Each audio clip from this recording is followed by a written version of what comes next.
Larissa asked me to read a couple of quotes from a man named John Piper, who's a well-known Bible teacher, and he talks about marriage and how this mystery refers to Christ and the church. And he says this: marriage is not mainly about prospering economically. It is mainly about displaying the covenant-keeping love between Christ and his church. He says, knowing Christ is more important than making a living. Treasuring Christ is more important than bearing children. Either way, it is short. It may have many bright days, or it may be covered with clouds. But if we set our face to make of marriage mainly what God designed it to be, no sorrows and no calamities can stand in our way. Every one of them will be not an obstacle to success, but a way to succeed.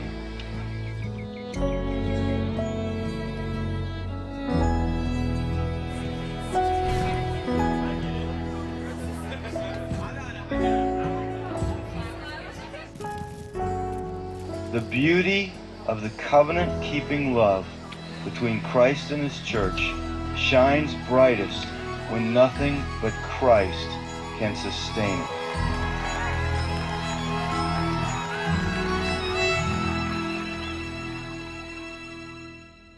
Ian and I first met in 2005 at college and had a blast for 10 months getting to know each other. And I was looking through and I found one of my favorite pictures, which I think was actually taken right before his accident. He set up a camera on his tripod, and it's just a classic Ian face that to me sums up who he is. We'd been dating for 10 months and he was working an extra job for his dad, and he was on his way to work near Pittsburgh. And we got a phone call that he had been in an accident, and we didn't know if it was when he got to work or on his way. And so we got down to Pittsburgh, and I was just praying the whole time in the car that it wouldn't be his brain. After being at the hospital for a few hours, we found out that it was, and he had been in brain surgery for a few hours and had suffered a traumatic brain injury. God totally spared his life. One night he was failing 4 out of 5 brain activity tests, and the next morning he was doing well and his brain was starting to respond again.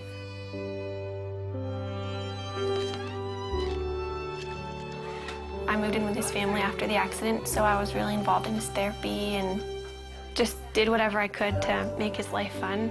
We'd go out on dates, and looking back, it's weird because he couldn't talk and he couldn't eat.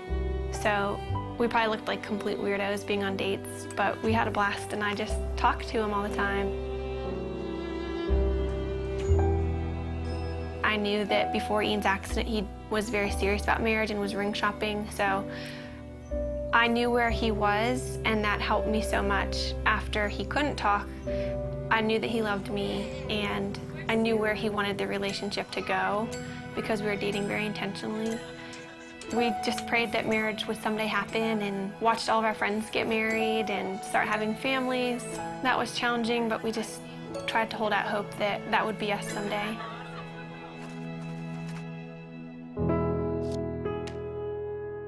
This is our board of gratefulness, and we encourage anybody who comes in to write a note of something that they're thankful for. It could be really small. Mine is just Saturday mornings, and it's just a good way that we've found to be just practicing gratefulness. And Ian, I think half of yours say my wifey, which is pretty cool.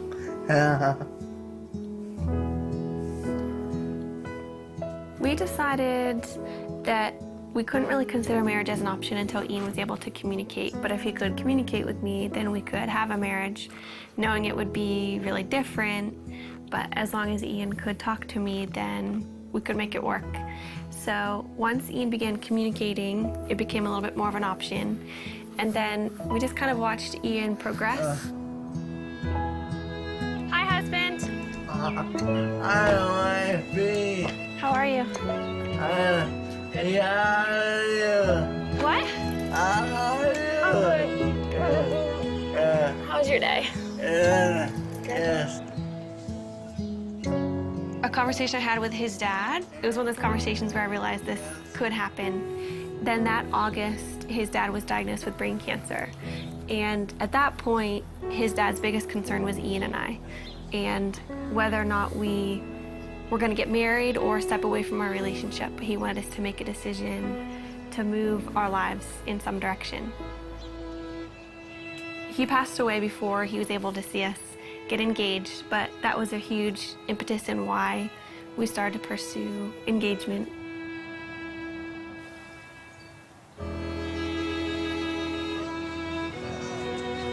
Throughout premarital counseling, we just used this momentary marriage.